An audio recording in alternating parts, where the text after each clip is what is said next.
The champagne flute felt like a lead weight in my hand, its delicate stem a mockery of the tension coiling in my fingers. All around me, the women of Ethelberg's elite moved in a shimmering ballet of designer gowns and calculated smiles. I, Arya Vance, was the reluctant center of their attention tonight, a position that made my skin prickle. "Darling, you were simply clairvoyant," purred Isabella Moreau, her voice a silken trap. "Locking down a man like Julian Thorne back in high school? Genius. Pure genius." A chorus of murmured agreements rippled through the group. We were all orbiting the same unspoken truth. Julian Thorne, the city's most eligible billionaire after his company's recent IPO, had only ever publicly loved one woman, me. They saw my years by his side not as a testament to love, but as a masterclass in long-term investment. The payoff, they assumed, was imminent. I was finally to become Mrs. Julian Thorne. The air grew thick with their perfume and unspoken judgments. Then a new voice cut through the niceties, sharp and laced with a venomous sympathy I knew all too well. It was Eleanor Vance, no relation but a permanent fixture in this gilded world, a cautionary tale wrapped in Chanel. "Arya, sweetheart," she said, leaning in so close I could see the fine cracks in her powder-filled wrinkles. "If I were you, I'd demand a larger share of the company stock now while Julian is still besotted. Men like him, their affections are fickle. You don't want to end up with neither the man nor the money. That's a special kind of hell." A deathly silence fell over our little circle. All eyes flickered between Eleanor and me. Everyone knew her story. A 20-year marriage to a philandering husband, a saga of public humiliation, tear-streaked pleas and failed reconciliations. She was the ghost of Christmas future for every woman in this room, a living reminder that love could curdle into a very public joke. My fingers tightened around the glass. I could feel the cold sweat on my palm. I didn't look at her. Instead, my gaze followed the trajectory of her mocking eyes across the crowded room. And there he was, Julian. He stood near the grand piano, a head taller than most men, his posture as impeccably composed as his Brioni suit. He was listening to the woman beside him, his head tilted in that familiar way that used to make my heart stutter.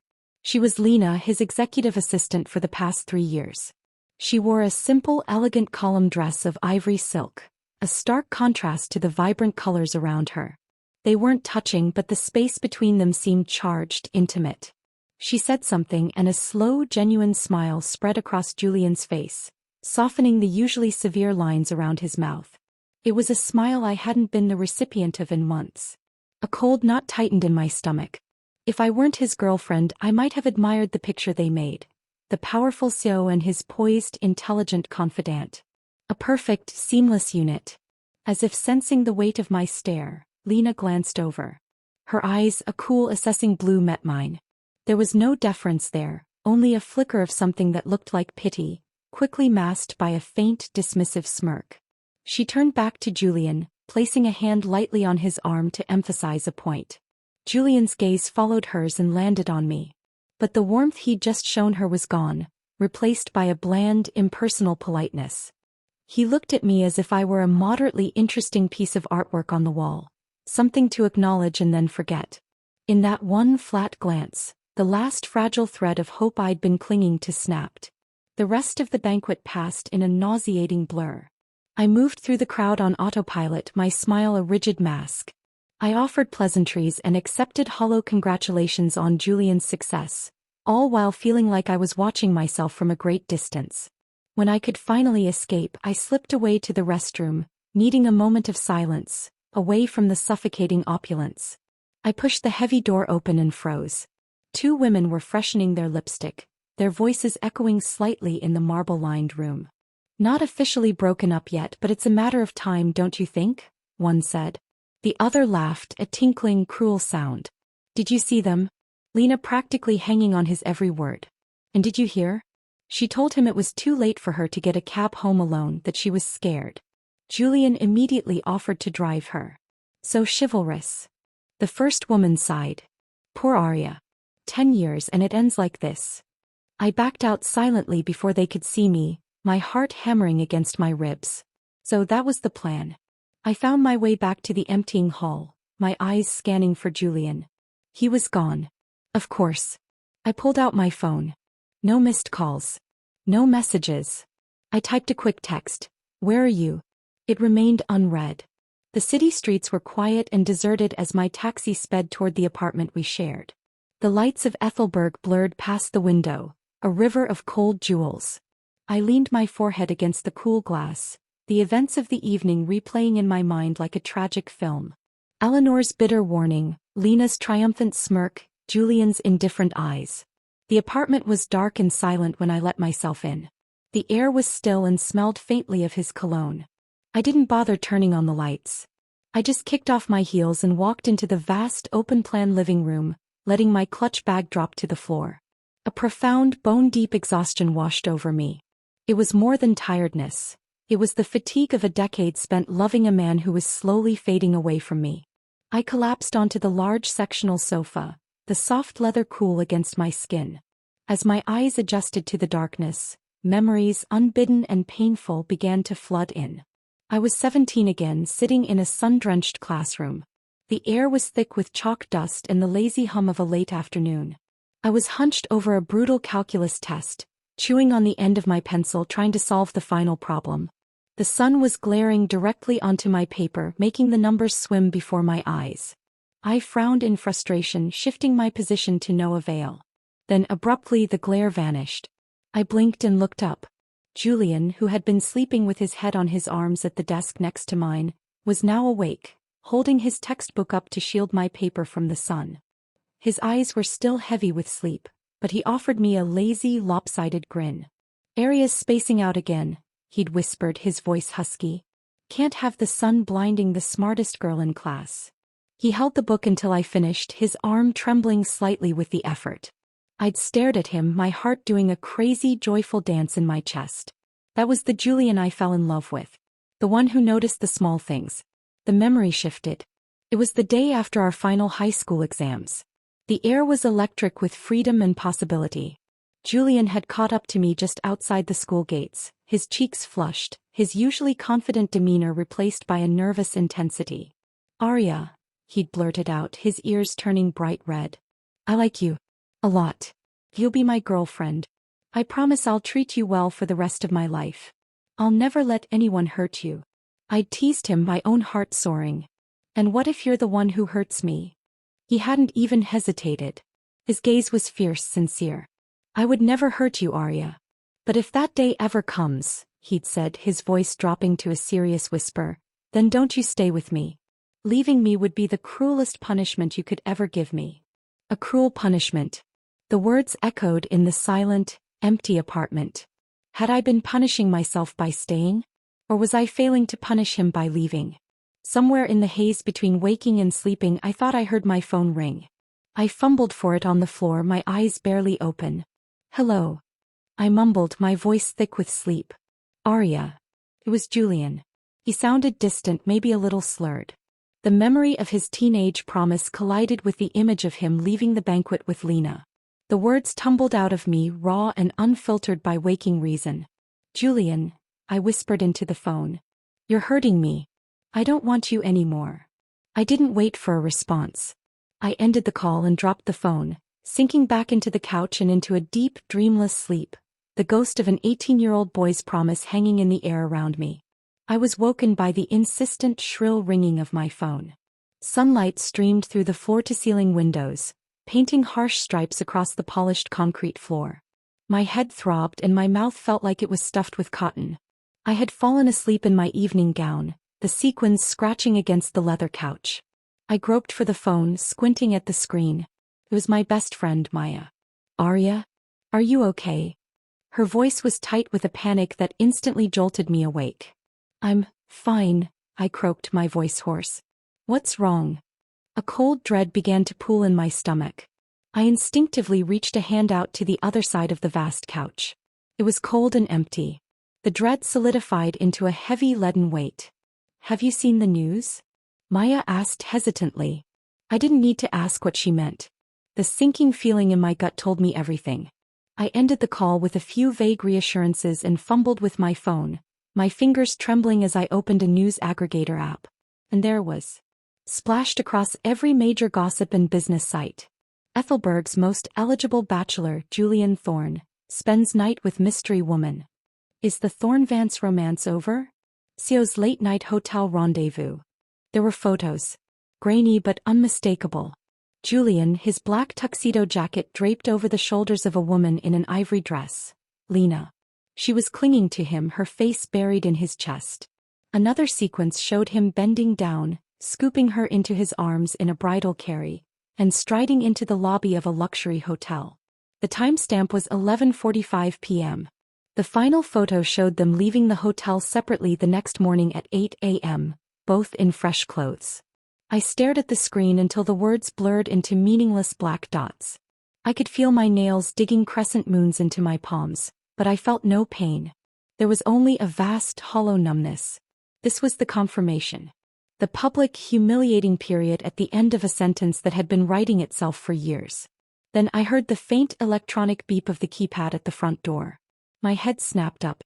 Julian walked in. He looked tired, still wearing the same tuxedo pants from the night before, though he had changed his shirt. A crisp white one. He avoided my eyes as he shrugged off his overcoat and loosened his tie. Finally, he looked at me, his expression a carefully constructed mask of weary nonchalance. "Arya," he began, his voice even. "Something came up last night. I need to explain." I didn't let him finish. With a calm I didn't know I possessed, I picked up my phone, the damning photo still on the screen, and tossed it to him. He caught it reflexively, his eyes dropping to the image. I watched his face, searching for a flicker of guilt, of remorse. There was none. Just a tightening around his mouth, a slight pinch at the bridge of his nose. He handed the phone back to me, his gesture dismissive. "I had too much to drink," he said, the excuse sounding rehearsed. "I couldn't drive home. You'd had champagne, so I didn't want you driving. I booked Lena a room at the Grand. I just took her up to the suite.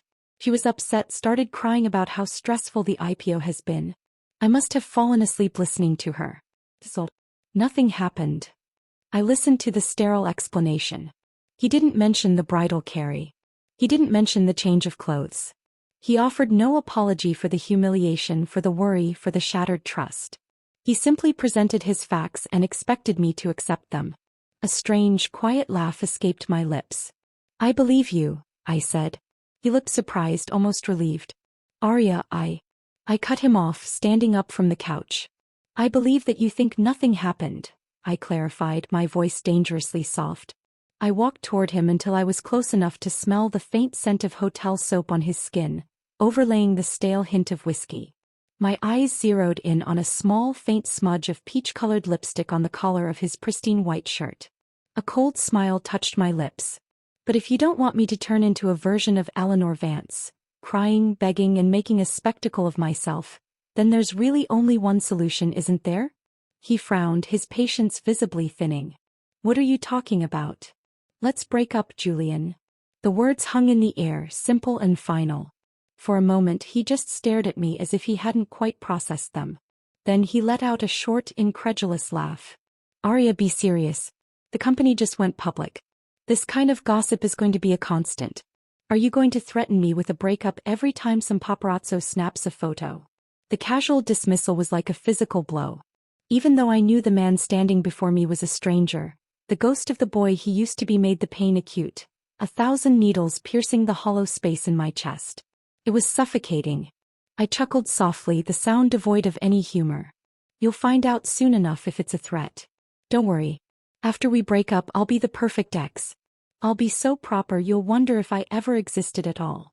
Unless fate is exceptionally cruel, we won't ever have to see each other again." I turned my back on him and walked toward the bedroom, leaving him standing in the middle of the living room. I didn't look back. I started packing immediately. I moved with a methodical efficiency that surprised me. I pulled out 2 large suitcases and began emptying my side of the closet. Dresses, blouses, suits. I folded them with robotic precision. I took only my essential clothes, my personal documents, my laptop, and a few cherished books. I left behind the expensive jewelry he'd bought me, the art we'd chosen together, the ghost of a shared life. Then I stopped. Leaving my things here would only give him a reason to contact me, to think this was a temporary tantrum, a negotiating tactic. I couldn't bear the thought. So, I unpacked and repacked, this time taking everything that was mine, no matter how small. What I didn't need, I threw into a black garbage bag.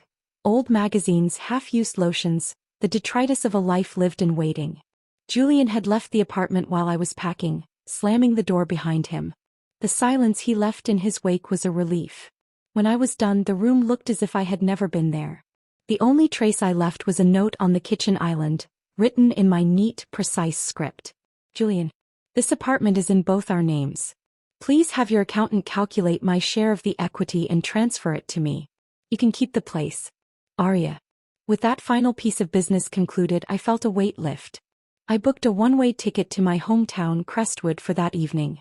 Crestwood was where I was from, where my family was. After college, when Julian decided to launch his tech startup in Ethelberg, I had followed him without a second thought. He was my only tie to that city. Now that the tie was severed, there was nothing left for me there. The flight was a blur. I stared out the window at the blanket of clouds below, feeling strangely numb. It was only when the plane began its descent into Crestwood, and I saw the familiar gentle roll of the hills and the glittering ribbon of the river, that the first real tear escaped. I wiped it away quickly, angry at myself. This wasn't a time for sadness. It was a time for survival. My parents were waiting for me at the arrival's gate. They didn't ask any questions. My mom just pulled me into a tight, warm hug that smelled of lavender and home. My dad took my heavy suitcase, his hand squeezing my shoulder. They didn't mention Julian. They didn't mention the news. They just drove me home and then took me straight to our favorite little diner, where they ordered me a giant plate of my favorite childhood comfort food, cheesy garlic bread and a thick, rich pasta. Sitting in the worn vinyl booth, surrounded by the familiar, comforting sounds of my hometown, I finally felt the icy shell around my heart begin to crack. I was home. The silence in my childhood bedroom was a living, breathing thing. It wasn't the oppressive, waiting silence of the Ethelberg apartment. This silence was soft, filled with the distant hum of the neighborhood and the gentle sigh of the old oak tree outside my window. Moonlight streamed through the familiar lace curtains, casting delicate patterns on the floor. I lay in my old bed, the mattress conforming to the shape of my body in a way that felt like a long-lost memory. The duvet cover, a faded floral print from my teen years, smelled faintly of fabric softener and sunshine. For the first time in weeks, I slept deeply without dreams of indifferent glances or hotel lobbies. I slept until the sun was high and the sounds of my mom puttering in the kitchen downstairs drifted up to me. The smell of coffee and frying bacon was an anchor, pulling me back to a reality that felt safer, more solid. I came downstairs to find my dad reading the newspaper at the kitchen table and my mom flipping pancakes. They both looked up and smiled, their expressions carefully neutral. "Sleep well, sweetie?" Mom asked, sliding a stack of pancakes onto a plate for me. "Like the dead," I said, and it was the truth. I poured myself a cup of coffee and sat down, the normalcy of the moment almost surreal. My brother Liam had heard I was back. He lived a few hours away in Hangzhou but drove through the night. I was already asleep when he got in at 2 a.m. and he didn't wake me. The next morning I came down to find him asleep on the living room couch, still in his jeans and jacket, looking more like the lanky teenager I remembered than the detective he'd become. He woke up as I was making more coffee. "Hey, Squirt," he grumbled, his voice rough with sleep. He enveloped me in a bear hug that squeezed all the air out of my lungs. He didn't say anything about Julian. He just held me tight, and in that hug I felt a decade of his silent, protective love. That evening, Liam announced he had a gathering with his old high school friends. "They heard you were back," he said, watching me carefully. "They're insisting I bring you. You up for it?" I was hesitant. The thought of socializing, of putting on a brave face, was exhausting. But I recognized most of the names he mentioned. They were the same group of guys who had treated me like a little sister, who had protected me from high school bullies and given me exasperated but fond advice. It felt like stepping back into a safer time. "Hey," I agreed. "But if it's weird, I'm blaming you." The bar was a cozy, noisy place with worn wooden booths and the smell of beer and fried food. It was the antithesis of the sterile, minimalist lounges Julian favored. When we walked in, a roar went up from a large table in the corner. "Well, look what the cat dragged in. Liam finally let you out of his sight, Arya." One of them, a guy named Mark, bellowed. "Our little sister is all grown up." Another, Ben, chimed in. They weren't kidding. "You get more beautiful every time we see you. Now that you're back, you're staying, right? Crestwood's where you belong." "We'll look after you here," said a third. The familiar, boisterous teasing was a balm. It was uncomplicated. There were no hidden barbs, no veiled judgments about my life choices or my failed relationship. I was just Liam's little sister, a title that came with a simple, unconditional loyalty. Everyone from the old group was there except one. Elias Vance. I hadn't thought about him in years. He and Liam had been inseparable in high school, but Elias was the quiet one, the intense, observant one who always seemed a little apart from the rest of the boisterous group. He was the only one who hadn't gone to our local university, instead attending a prestigious tech school on a full scholarship. My eyes found him almost against my will. He was sitting slightly apart from the others, a bottle of beer held loosely in his long fingers. And he was already looking directly at me. The years had been good to Elias. The lanky, sharp-edged boy had filled out into a man with a quiet, solid presence. He wore a simple gray Henley that stretched across his shoulders. His features were sharper now, more defined, but his eyes, they were the same intense, dark pools I remembered. And right now, they held a look I couldn't decipher, a swirling mix of shadow and something fiercely possessive that made my breath catch in my throat. Liam, noticing the stare, gave a short, sharp cough. The spell was broken. Elias blinked, and the intensity was replaced by a more neutral, polite expression. He finally spoke, his voice deeper than I remembered, with a quiet, rasping quality that felt like a physical touch. "Arya," he said, and my name on his lips sounded like a complete sentence. "Welcome home." A flush of heat crept up my neck and into my cheeks. I looked down at my drink, suddenly fascinated by the condensation on the glass. What was wrong with me? I had just extricated myself from a decade-long entanglement. I was not in the market for whatever that look was. The night wore on, filled with laughter, shared memories, and a few too many rounds of drinks. The alcohol loosened my inhibitions and dulled the sharp edges of my heartache. During a lull in the conversation, I leaned over to Liam and whispered, my words slightly slurred, "When did Elias turn into that?" Liam followed my gaze to where Elias was now standing by the jukebox, his profile stark in the dim light. He snorted. "Into what? A peacock? Don't let that quiet act fool you, Arya. He's dangerous. Be careful." I looked at Elias through my slightly hazy vision. Dangerous? He didn't seem dangerous. Like the calm eye of a storm. His quiet intensity was a world away from Julian's charismatic, performative charm. It was unsettling, but in a way that felt intriguing, not threatening. Later, Liam got a call from his precinct. A case required his immediate attention. "I have to go," he said, pulling on his jacket. He handed me his car keys. "You drive yourself home. You okay?" "I'll be fine. You take the car." "I'll get a taxi," I insisted. Before Liam could argue, Elias was suddenly there. "I can take Arya home," he said, his tone leaving no room for debate. I looked at him, startled. Liam didn't immediately agree. He and Elias locked eyes in a silent, tense conversation that seemed to last an eternity. Finally, Liam looked away, a grimace on his face. He picked up the keys. "Fine. Text me when you get home," he said to me, his voice laced with a brotherly warning I chose to ignore. The drive home was saturated. Earlier, in the crowd, Elias's presence had been a point of focus. Now, alone in the confined space of his car, it was overwhelming. The air was filled with the clean, masculine scent of him, cedar and soap. The silence between us wasn't awkward. It was heavy, charged with things unsaid. My throat felt tight. As he pulled up to my parents' house, the words tumbled out of my mouth before my brain could engage. "Elias," I blurted out, my heart hammering against my ribs. "Do you like me?" He didn't answer with words. Instead, he turned off the engine, plunging us into near darkness. Then he turned his head and looked at me. Really looked at me. And in his dark eyes, there was no more pretense, no more neutrality.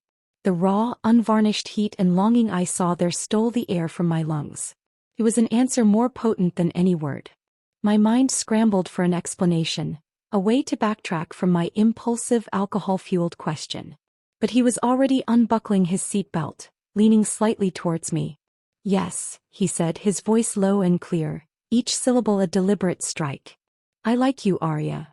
The world narrowed to the space between our seats. The darkness, the scent of him, the thrumming of my own blood in my ears. It all felt surreal, like I was slipping from the moorings of my carefully managed life. Maybe it was the residual grief, maybe it was the need to feel something other than numb, maybe it was the sheer magnetic pull of his honesty. But when he leaned in and his lips met mine, I didn't pull away. The kiss wasn't gentle or exploratory. It was acclaiming. It was hungry and desperate. A decade of silence poured into a single, searing connection. I gasped against his mouth, and the sound seemed to unleash something in him. His hand came up to cradle the back of my head, his fingers tangling in my hair, holding me firm. The sound of our ragged breathing, the frantic beating of our hearts, filled the car, eroding the last vestiges of my reason. A wild, reckless thought crystallized in my mind. I broke the kiss, my lips swollen, my breath coming in short pants. "Elias," I whispered, the name feeling foreign and right on my tongue. "Let's go to your place."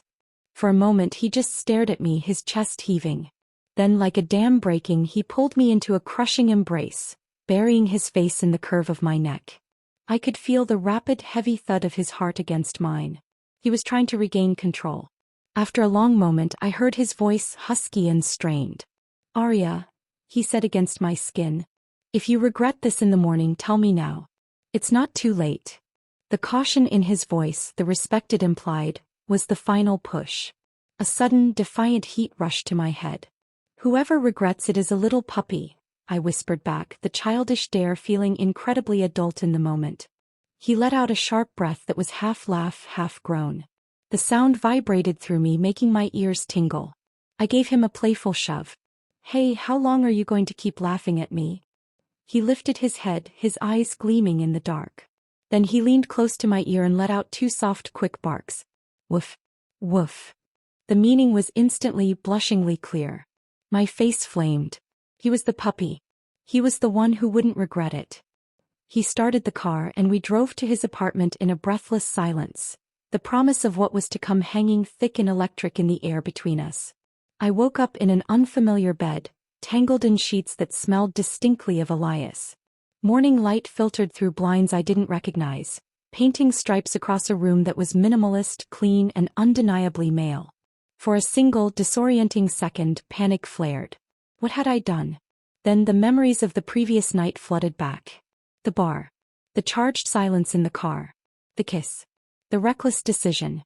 The feel of his hands on my skin, his body moving against mine with a controlled desperation that had left me breathless and utterly spent. I squeezed my eyes shut, waiting for the wave of regret to crash over me. It didn't come. Instead, there was a strange, quiet sense of peace, and a deep, throbbing ache in muscles I hadn't used in a long time. I heard a soft sound from the doorway and opened my eyes. Elias was leaning against the frame holding 2 mugs of coffee. He was wearing only a pair of low-slung sweatpants, and the morning light outlined the defined muscles of his chest and abdomen. My mouth went dry. "Morning," he said, his voice a low rumble. He walked over and handed me a mug. His gaze was careful, watchful, as if gauging my reaction. "Morning," I croaked, taking the coffee. I took a sip, the bitter liquid grounding me. He sat on the edge of the bed, not touching me, giving me space. "How are you feeling?" he asked, the question laden with meaning. I looked at him, at the serious set of his mouth, the dark intensity of his eyes that now held a softness I hadn't seen before. I thought of Julian's dismissive explanations, his casual expectation of forgiveness. I thought of the cold emptiness of our apartment. "I'm okay," I said, and to my surprise I meant it. "I don't regret it, Elias." The tension in his shoulders eased visibly.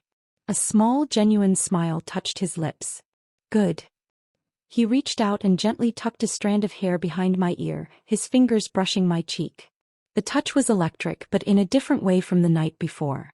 It was tender. But I meant what I said. "I don't want you to do anything on impulse that you'll later wish you hadn't. I'll give you time, Arya." "How much time?" I asked, my voice barely a whisper. His smile widened slightly. "Not too much. I've already waited 10 years. The words hung in the air, stunning in their simplicity. 10 years. Liam's warning echoed in my mind. He's dangerous. Be careful. But the danger Elias represented wasn't the kind that would break me. It felt like the kind that could put me back together. He drove me home later that morning. The silence in the car was comfortable now, filled with a new, unspoken understanding. When we pulled up to my house, he turned to me. "I'm not going to pressure you, Arya. But I'm not going to disappear either. I'll call you." And he did. For the next several days I avoided seeing him in person, my mind a whirlwind of confusion. But Elias was a constant, quiet presence. He called every morning, afternoon, and evening, not with demanding questions but just to check in. "How did you sleep? What are you working on today? Did you have lunch?" If he found a new bakery or a restaurant he thought I'd like, he'd have a delivery sent to my door. If there was no delivery, he'd buy it himself and arrange a courier. He knew I loved flowers, and every day a new, breathtaking bouquet would arrive. Not generic red roses but unique varieties. Peonies, ranunculus, a stunning bundle of blue roses that made me catch my breath. Liam eventually noticed the constant stream of deliveries. He came into my room one evening while I was arranging the latest bouquet of blue roses. He was silent for a long time, just watching me. "Elias liked you all the way back in high school," he said finally, his voice gruff. "I saw it. I told him he had to wait until after your college exams to make a move. I didn't want anything distracting you." He sighed, running a hand through his hair. "But then after the exams you showed up with Julian. Elias never got a chance." The pieces clicked into place. The intense looks. The quiet patience. The 10 years. "He hasn't seriously dated anyone since," Liam continued. "I always thought he was waiting for you, but whenever I asked he'd just say he wasn't waiting on purpose. That he just hadn't met anyone who moved him." He fixed me with a serious look. "Arya, when someone has loved in silence for that long, finally getting what they want, they may not be able to bear the pain of losing it. Don't hurt him. If you're not sure, be honest with him. And with yourself." His warning was unnecessary. I already knew. Elias was the polar opposite of Julian. Julian's love had been a grand, public performance that had faded into neglect behind closed doors.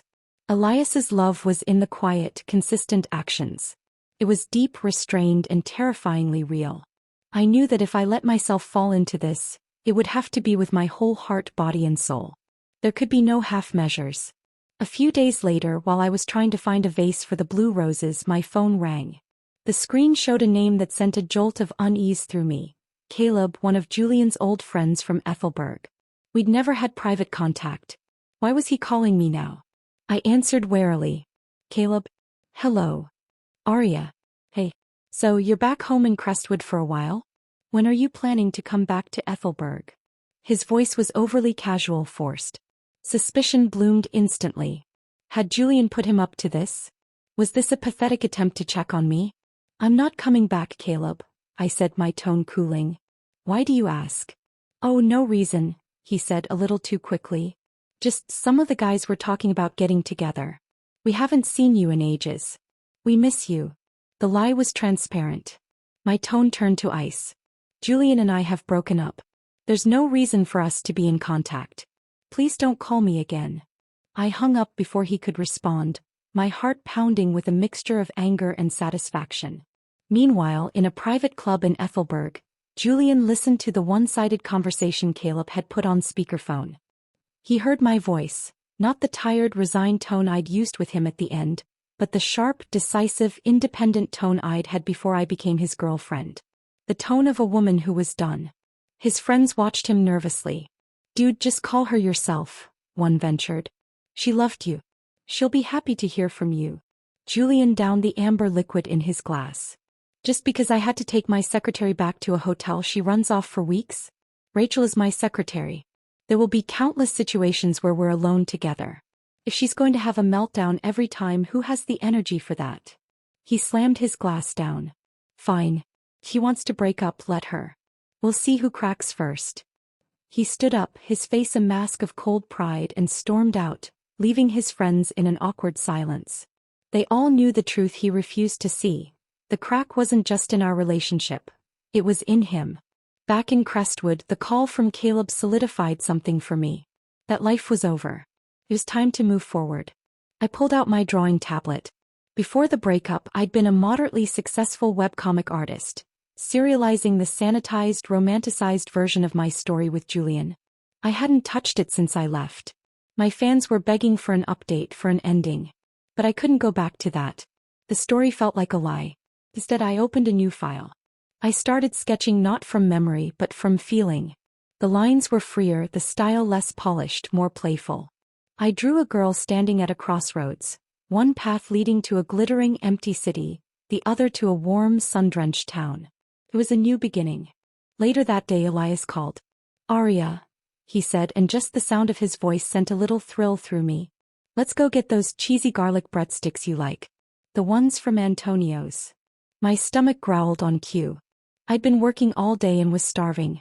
But the thought of going out with him, of making this, whatever it was, official was daunting. As if reading my mind, he added, "No talking about feelings today. Just food. I promise. Antonio's is a century-old institution.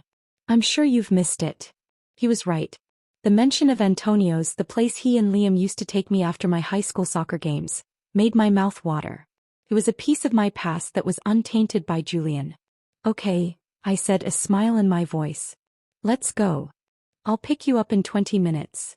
When I saw him leaning against his car in the late afternoon sun, a sense of calm settled over me.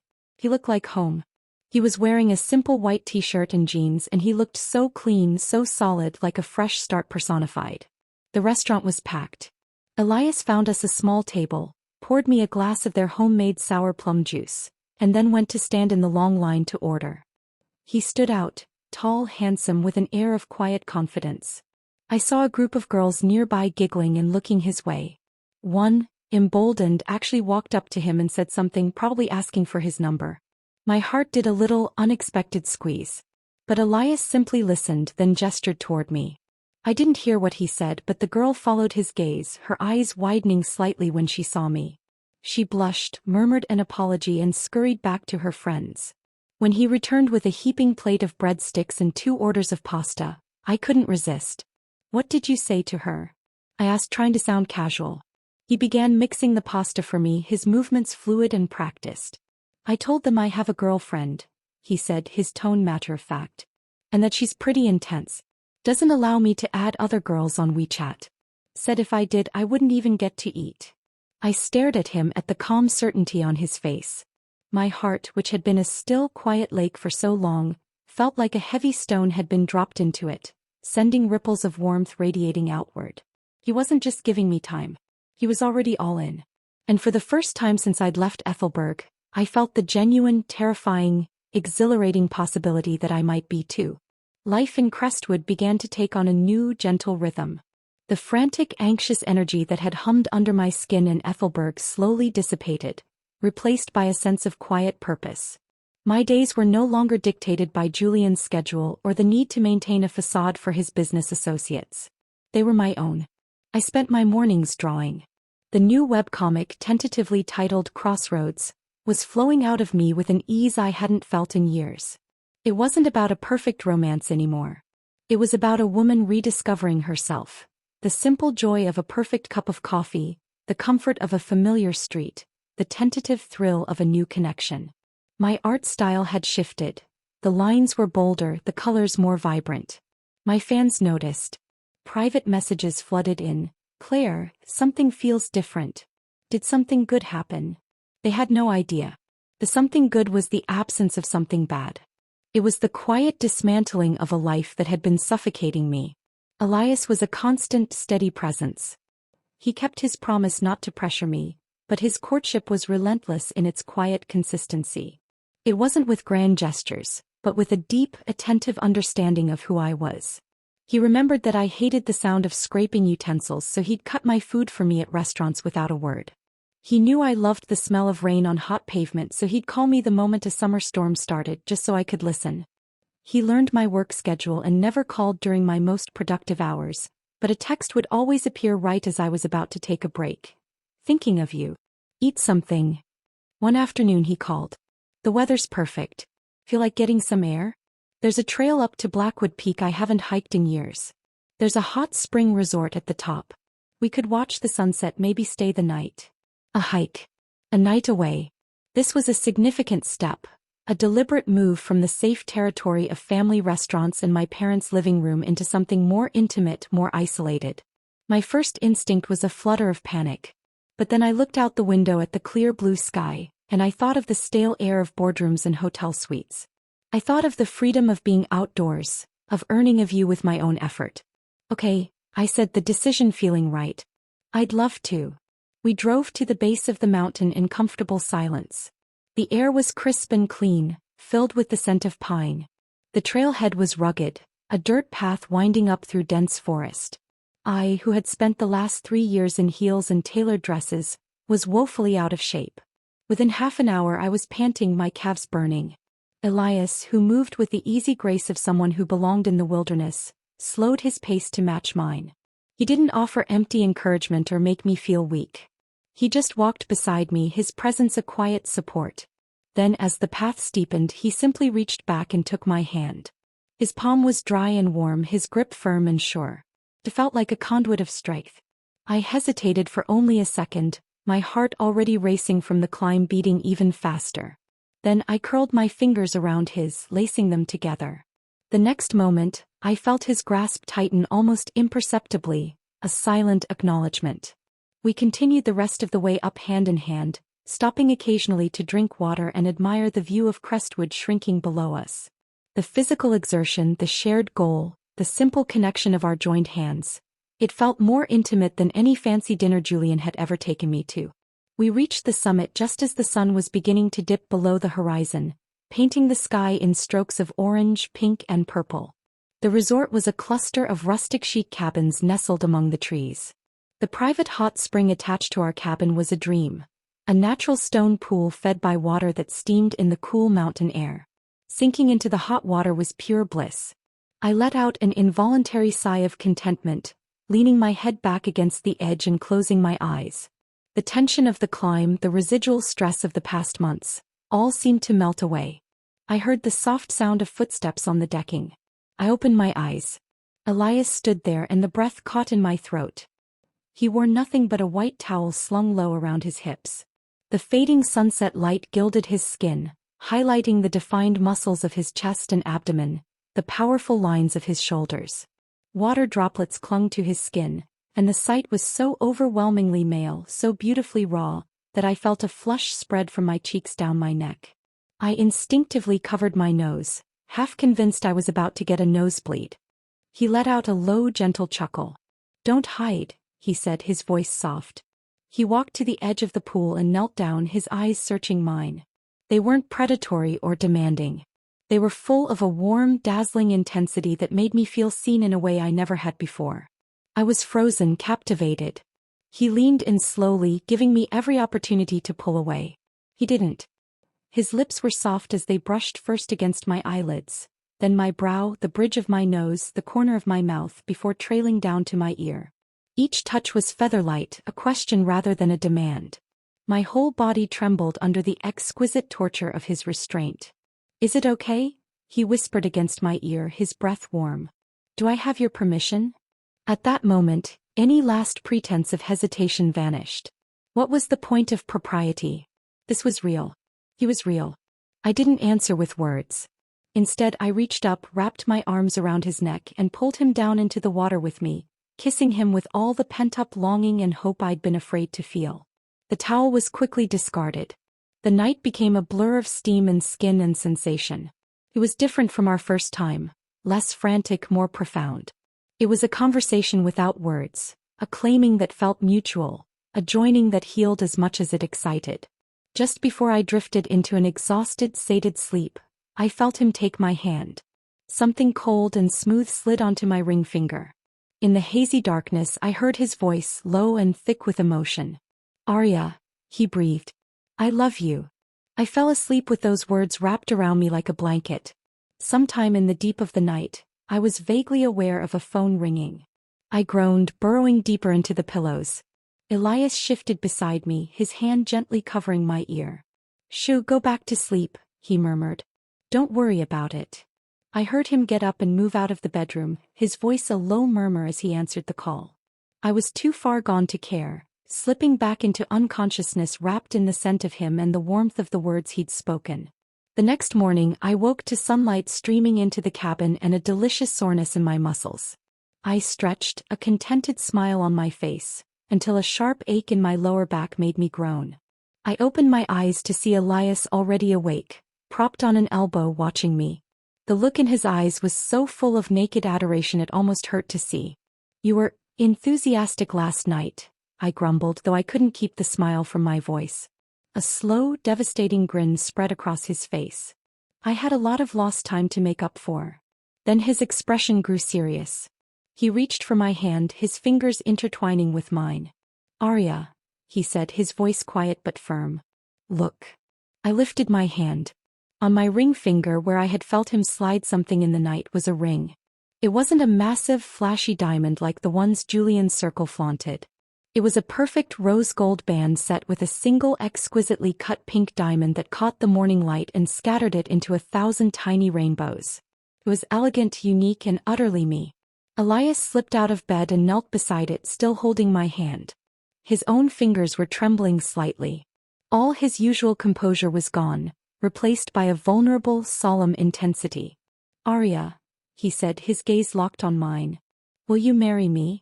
Tears sprang to my eyes instantly, blurring the beautiful, anxious face before me.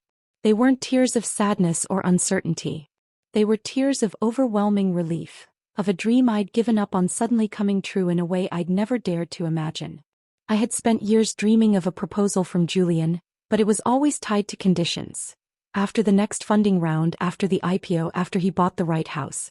He thought love was something to be earned through achievements and displayed through wealth. Elias's proposal was the opposite. It was simple, direct, and born from a love that had existed long before any success. He wasn't offering a prize for waiting. He was offering himself, his whole heart, without conditions. Seeing my tears, he panicked. "I'm sorry. It was too soon. I'm rushing you. We can forget I said anything. I'll wait. However long you need, I'll wait. Please don't cry." He fumbled to wipe my tears away, his face a mask of distress. That made me cry even harder, but now I was laughing through the tears, hiccuping uncontrollably. I grabbed his face, forcing him to look at me. "You idiot," I choked out, my voice thick with emotion. "I'm crying because I'm happy. Yes. Yes, Elias, I will marry you." The transformation on his face was breathtaking. The anxiety vanished, replaced by a joy so pure and radiant it lit up the whole room. He looked like a child who had been given the entire world. He swept me up into his arms, laughing, spinning me around until we were both dizzy. The descent down the mountain felt like floating. Elias held my hand the entire way, his thumbs stroking the new ring on my finger as if he couldn't believe it was real. When we got into the car, instead of heading back to my parents' house, he drove in a different direction. The scenery grew more familiar. "This is the way to my house," I said, confused. He just smiled, a secret, excited smile. When we pulled up, he popped the trunk and started pulling out bag after bag. Clearly expensive gift boxes from local boutiques, bottles of wine, beautifully wrapped packages. "What is all this?" I asked, laughing. "Meeting the parents' gifts," he said, beaming like a fool. "I'm not waiting another day." My stomach dropped. "Elias, I haven't even told them we're dating, let alone engaged. I need to prepare them. This is too fast." His smile faltered, crumbling into such genuine boyish disappointment that my heart ached. He looked like a puppy who had just been scolded. Seeing that look, all my resistance melted away. My practical, cautious side was no match for the sheer, hopeful love in his eyes. So what if it was rushed? So what if my brother would never let me hear the end of it? This was my life, and for the first time I was choosing the reckless, heartfelt path. "Okay," I said, taking a deep breath and linking my arm through his. "Let's do it. But if my dad chases you out with a broom, I'm not helping you." He grinned, kissing my temple. "Deal." I pushed the front door open, bracing myself for the usual scene. My dad in his armchair, my mom in the kitchen. But the scene that greeted me was nothing I could have ever prepared for. Because standing in the middle of our living room, pale and disheveled, down on one knee before my stunned parents, was Julian. Time seemed to warp, stretching and snapping back into place with a violent shudder. The warmth and joy of the morning evaporated, replaced by a cold, surreal dread. The familiar comfort of my parents' living room felt like a stage for a play I never wanted to be in. Julian heard the door open and looked up. For a single heart-wrenching second, a desperate, hopeful light flared in his eyes, the ghost of the boy I'd loved. Then his gaze shifted past me to Elias standing solidly behind me, his hand possessively on the small of my back. The hope in Julian's eyes died, extinguished so completely it left behind a hollow, devastating emptiness. My brother Liam was there too, leaning against the doorway to the kitchen, his arms crossed and his face a thundercloud. He looked from Julian, kneeling on the rug, to me and Elias, our bodies angled together in unspoken unity. A grim sort of satisfaction flickered in his eyes. My mom looked pale and worried, wringing her hands in her apron. My dad just looked tired and deeply disappointed. Julian slowly rose to his feet. He was wearing rumpled clothes, his hair was a mess, and there were dark circles under his eyes. He looked nothing like the powerful, composed CEO from the magazines. He looked like a man who had been broken. He cleared his throat, his voice raspy as he tried to project a calm he clearly didn't feel. "Arya," he said, using that intimate tone that had once been my undoing. He was trying to reclaim a past that was already ashes. I felt Elias tense behind me. I took a small step forward, putting a sliver of distance between us, needing to face this on my own. My voice, when it came out, was surprisingly steady, polite and distant, as if addressing a business acquaintance. "Julian, this is a surprise. What are you doing here?" He flinched at my tone. He stood his ground, his jaw tight, his eyes pleading. "I came to take you home." The words, which I had waited years to hear, now landed with a dull, painful thud. I felt a pang of sorrow, not for what we had lost but for the tragic irony of it all. He had finally come to bring me home, but I was already there. "Julian," I said gently, the way one might speak to a grieving child. "Our 10 years, they're over." I shook my head slowly. "This is my home now." A frantic energy seized him. "Nothing happened with Lena. I swear it. The lipstick on my collar, she did that when I wasn't looking. I've had her transferred. She's gone. My new assistant is a man, see?" He was talking fast, tripping over his words, pulling out his phone as if to show me proof. Then he fumbled in his pocket and brought out a small black velvet box. His hands were shaking so badly he could barely open it. Inside, nestled on white satin, was a diamond ring. It was enormous, a cold, glittering stone designed to impress, to signify status. It was everything I never wanted. His eyes were wide, filled with a raw, desperate hope. "Arya, please. We can fix this." This was the Sean I hadn't seen in years. Vulnerable, scared, stripped of his arrogance. And it only made the situation more unbearably sad. We were past the point of fixing. The foundation was gone. "Julian," I said, my voice soft but firm. "We could have had a peaceful ending. We could have just let it go." I took a deep breath, knowing the next words would be the final blow. I held out my left hand, making sure the light caught the delicate pink diamond on my finger. "I've moved on. This is Elias, my boyfriend. If you hadn't shown up today, we'd be sitting down with my parents to discuss our wedding." As if on cue, Elias stepped forward. He didn't say a word. He simply took my outstretched hand in his thumb stroking over my engagement ring. The gesture was a silent, powerful declaration. A united front. Julian's eyes dropped to our joined hands. The sight seemed to physically wound him. He took a stumbling step back. A bitter, broken smile twisted his lips. "Arya," he whispered, his voice cracking. "One last time. Are you really not coming home with me?" I shook my head, my heart aching for the pain I was causing, but utterly certain of my choice. "Julian, I truly hope you find happiness." Something in him snapped. With a sudden, violent roar, he hurled the velvet box against the wall. The diamond ring flew out, struck the plaster with a sharp crack, and clattered to the floor, a meaningless piece of glittering rock. 10 years, he shouted, his voice trembling with fury and grief. "We were together for 10 years. And you throw it all away for what? A month with him? Is that all our love meant to you? That you can just jump into bed with someone else the second you walk away?" His words were meant to hurt, to shame me. But they bounced off the shield of certainty that Elias's love had built around me. I just looked at him, at the familiar features now contorted by a pain I understood but could no longer soothe. The 28-year-old man overlapped with the 18-year-old boy, and then the ghost of the boy faded, leaving only a stranger in my living room. "It's not about the time, Julian," I said quietly. "It's about what you do with it." Liam could no longer contain himself. He pushed off the doorframe and stalked across the room, his face dark with rage. Before anyone could react, he drew back his fist and landed a solid, brutal punch directly on Julian's jaw. Julian staggered and fell to the floor, a trickle of blood immediately welling from the corner of his mouth. He didn't get up. He didn't try to fight back. He just knelt there, his head bowed, his shoulders shaking. When he looked up, his beautiful eyes were filled with an overwhelming, hopeless sorrow. "Don't you dare compare Elias to garbage like you," Liam snarled, standing over him. "Elias doesn't have a female assistant. All his staff are men. He built his company on talent and integrity, not on schmoozing and drinking himself sick. Do you think a business built on liquor can last?" Liam's voice was shaking with fury. "You had 10 years with her. For how many of those years did you make her miserable?" 3. "For 3 whole years. If you had ever once actually opened your eyes and seen how sad she was, you wouldn't be here now humiliating yourself." He took a step closer. "The day your company went public, Elias called Arya. He called to wish her happiness. He told me that if she was happy with you, he would let her go forever. But she told him you hurt her. That she didn't want you anymore. He almost got on a plane to Ethelberg that same day to bring her home. I was the one who stopped him."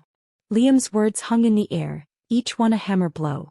"Do you have any idea," he finished, his voice dropping to a deadly whisper, "that those 10 years you had with her were 10 years that someone else would have killed for? You were living someone else's dream, and you didn't even have the decency to appreciate it." I gently put a hand on Liam's arm, pulling him back. The anger drained out of me, replaced by a vast, weary pity. In that moment, Julian Thorne was no longer my great love or my great failure. He was just a man who had made a terrible mistake and was realizing the cost too late. "Mr. Thorne," I said, my voice calm and final. "I apologize for my brother's temper. He's protective. Please just go. Don't come back."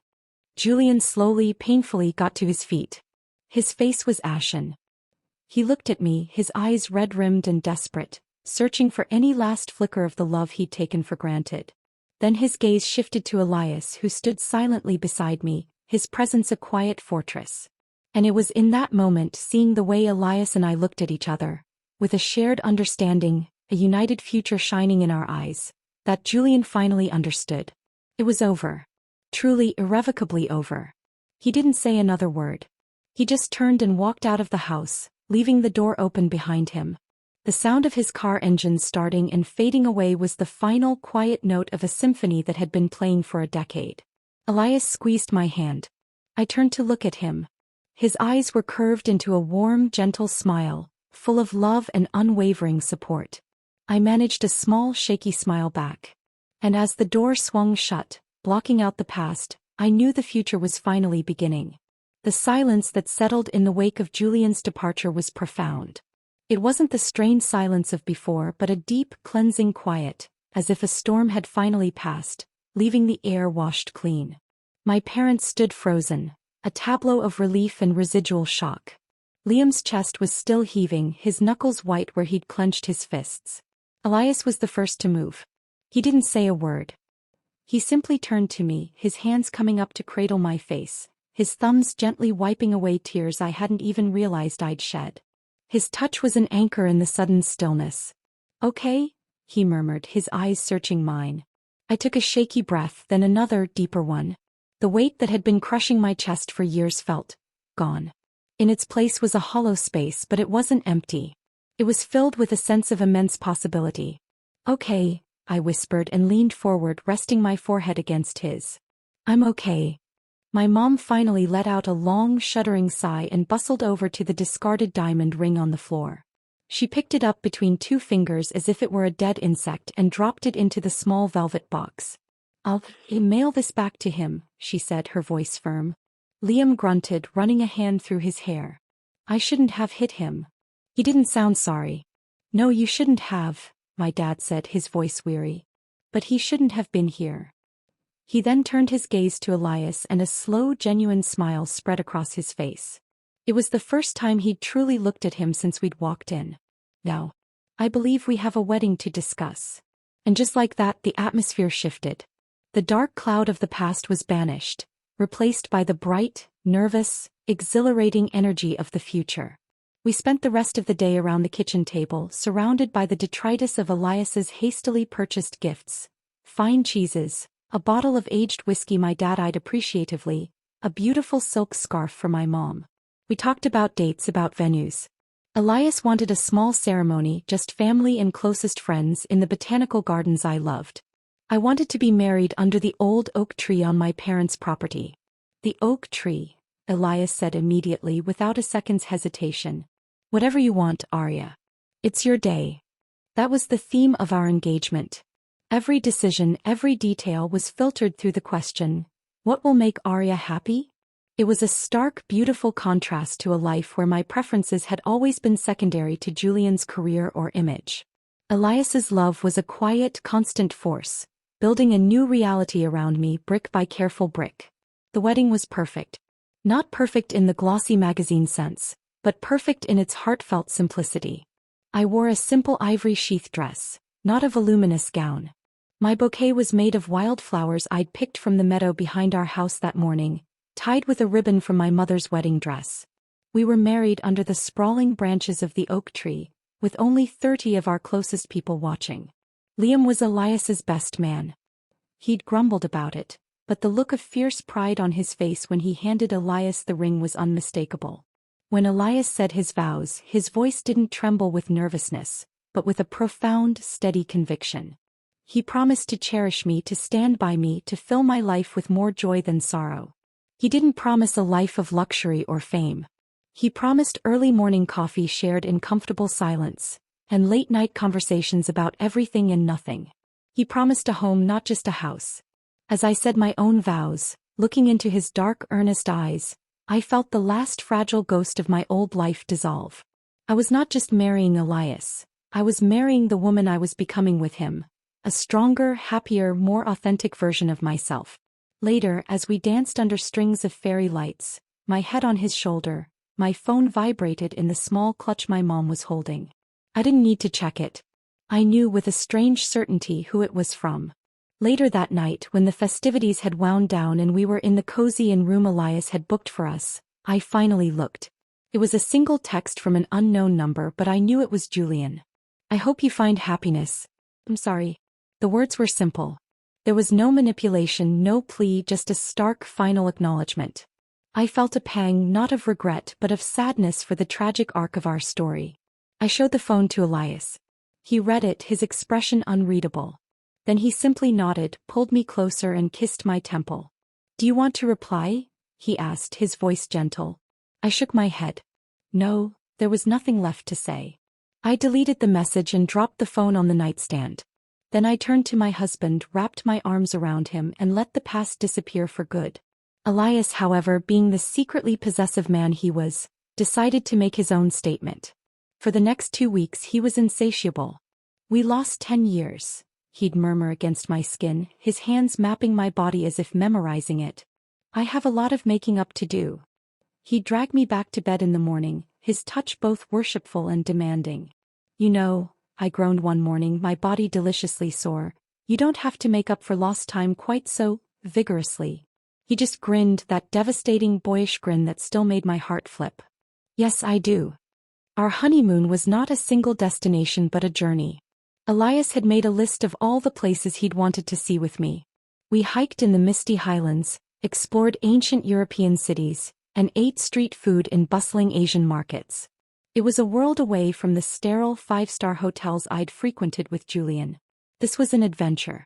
We got lost, we laughed, we argued over maps, and we fell in love all over again in a dozen different countries. The final leg of our trip was a chase. Elias was determined for us to see the northern lights. We flew to a remote part of Norway, to a tiny glass-roofed cabin in the middle of a frozen wilderness. For 3 nights we saw nothing but an inky black sky. On the 4th night, just as I was about to suggest giving up, Elias shook me awake. Arya. Look. I opened my eyes. And there they were. The aurora began as a faint greenish glow on the horizon, then erupted into a silent, celestial ballet. Rivers of emerald and violet twisted and shimmered across the sky, so vivid and alive they felt within reach. We stood outside in the biting cold, wrapped in a thick blanket, our breath pluming in the air, watching the universe put on a show just for us. Elias held me tight, his chin resting on my head.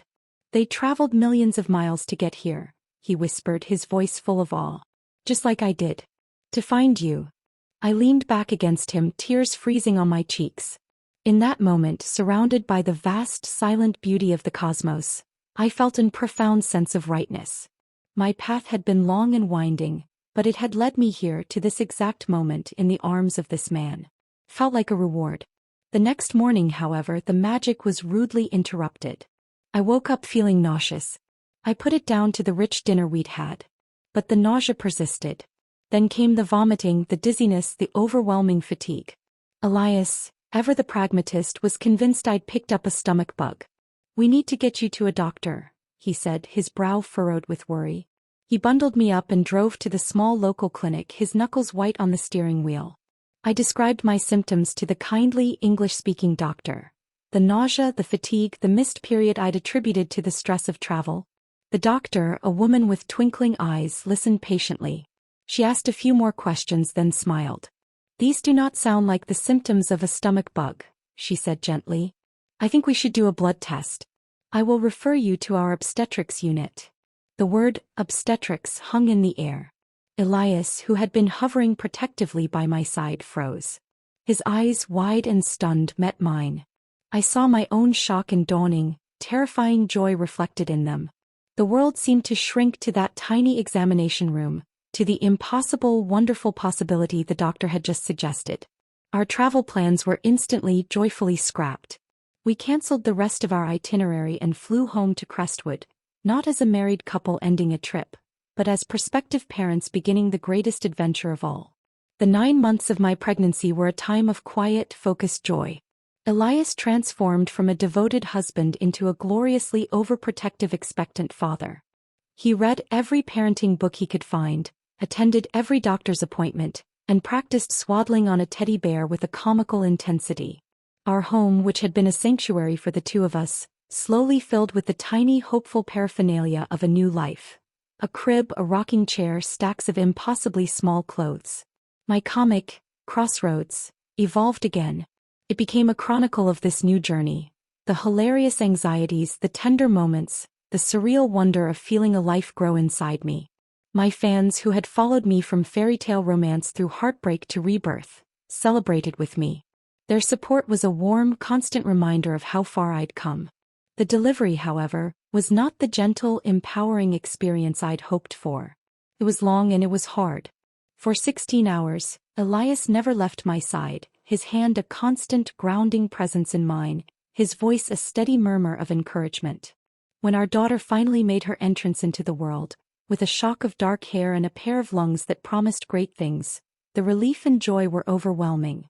I held her, this tiny, perfect human, and felt a love so fierce and primal it stole my breath. Elara. We named her Elara, after a moon of Jupiter, a celestial body that had always orbited a larger planet, steady and constant. It felt right. Elias wept unashamedly when he held her for the first time, his large, capable hands cradling her with an astonishing gentleness.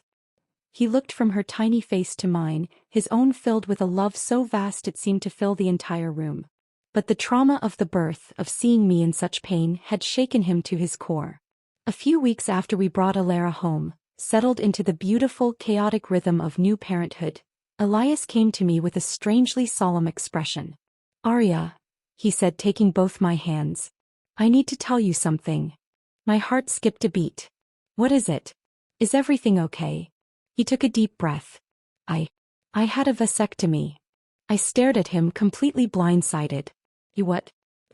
Why didn't you talk to me about this?" "Last week," he said, his gaze steady and earnest. "I couldn't bear the thought of you ever going through that again. The pain, seeing you like that. I never want to be the cause of that, even indirectly. I love Elara more than life itself, but you are my life, Arya. Protecting you, your health, your happiness. That's my first priority. Always." Tears welled in my eyes. This fool.